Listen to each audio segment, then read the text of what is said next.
Hi, my name's Loretta and I'm from Prescience Technology. I'm going to be working with you today to show you how to launch applications using mission room mode so that you get the full benefit of the mission room experience. Very first thing you need to do, we've told you this before, you need to take the lid off.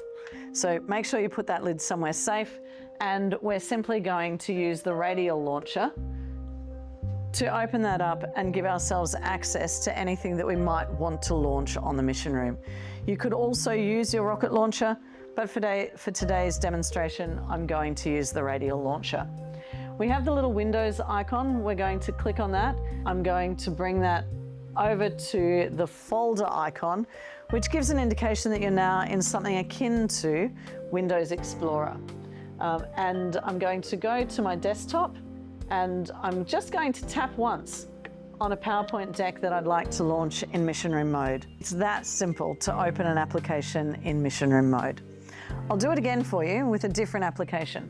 So you will have noticed when we went into the menu before, clicking on the Windows icon again, that I've got a folder here for other software. This is where you could have Bluebeam or Aviseo or any of the other specialist apps that your project might be using. I'm actually going to just click on the Miro. You could do Bluebeam, you could do any of these other links or your own project software. For the purposes of the demo, I've opened Miro in single screen mode.